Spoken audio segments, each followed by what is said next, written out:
Chers amis, chers camarades, le pôle de Renaissance communiste en France est très heureux d'être ici avec vous pour commémorer ce 13e anniversaire du non à la Constitution européenne le 29 mai 2005.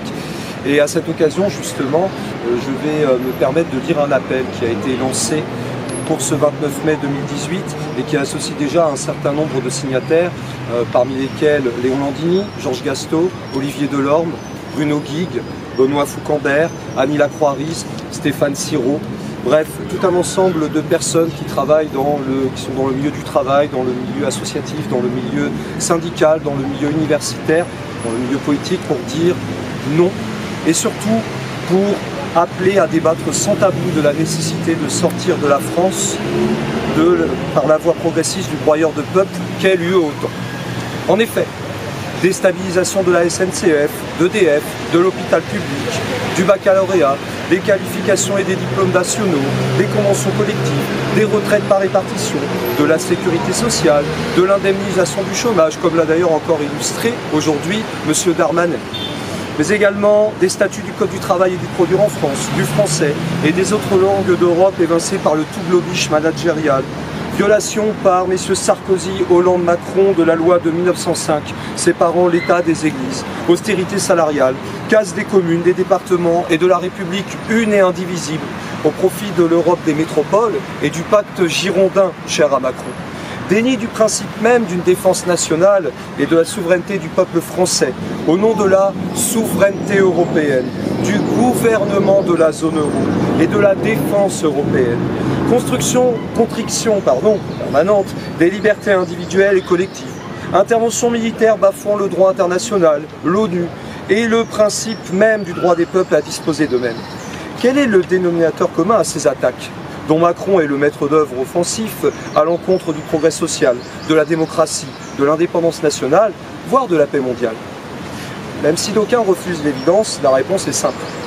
Pour araser les conquêtes du mouvement ouvrier et démocratique, l'oligarchie capitaliste française et internationale veut liquider les éléments progressistes qu'a naguère consolidé et mis en cohérence le gouvernement issu de la résistance. À cette cohérence progressiste, que résumait le programme du CNR intitulé Les Jours Heureux, le MEDEF oppose cyniquement dans son manifeste de 2011 intitulé « Besoin d'air » avec un AR, la cohérence de classe symétrique des États-Unis d'Europe, de la reconfiguration des territoires et de l'union transatlantique, que les sigles CETA et TAFTA déclinent en anglais. Ce basculement réactionnaire, que la novlangue macronienne travestit en révolution progressiste, suppose la substitution rapide de l'empire euro-atlantique de la finance et des guerres impérialistes aux acquis progressistes réellement existants. Le but final est d'extirper de nos cœurs l'idéal d'une république sociale, souveraine et fraternelle, dont rêvaient les soldats de l'an 2, les communards et les résistants antifascistes, sans parler des grévistes de mai 68.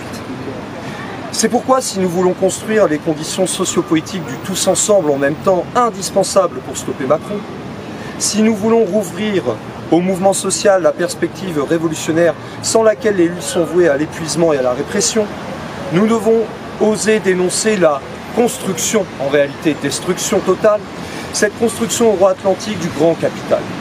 Prétendre produire une Europe sociale et pacifique dans le cadre de l'UE est en effet mensonger. Car les traités qui définissent l'UE et qui sont seulement modifiables à l'unanimité disposent que, je cite, l'UE est une économie de marché ouverte sur le monde où la concurrence est libre et non faussée. Une prescription sourdement totalitaire qui impose à chaque peuple une politique, une économie et une culture unique. Si l'on veut faire converger les résistances, il faut donc oser appeler à sortir la France de l'euro, cette austérité continentale faite monnaie, de l'UE, cette prison des peuples, et d'ailleurs le peuple italien est en train de la tester en ce moment, et de l'OTAN, cette machine à mondialiser les agressions états-uniennes. Un tel Frexit progressiste serait diamétralement opposé aux orientations du Front National. D'abord parce que ce parti fascisant et xénophobe ne feint même plus d'être favorable au Frexit, mais parce que seul un Frexit progressiste, antifasciste, antiraciste, internationaliste, associant le monde du travail aux couches moyennes contre l'oligarchie, peut remettre la France sur la voie des avancées sociales, des nationalisations démocratiques, de la résistance affirmée à l'Europe des ultra-droites, de la coopération pacifique entre États souverains de tous les continents.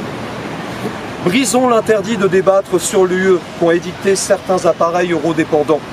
Au nationalisme sordide de Wauquiez-Le Pen, opposons le patriotisme progressiste de Jaurès, Jean Moulin ou Manoukian. À l'euro-atlantisme des financiers, opposons l'internationalisme des peuples en lutte. Ce n'est pas dans, mais contre l'OTAN, contre l'UE, son partenaire stratégique, que se construiront le tous ensemble des travailleurs de France, l'Europe des luttes et le monde des coopérations pacifiques. L'UE, l'OTAN, l'euro. C'est par la voie progressiste qu'il faut en sortir et vite, si nous ne voulons pas y rester. Je vous remercie. Bravo.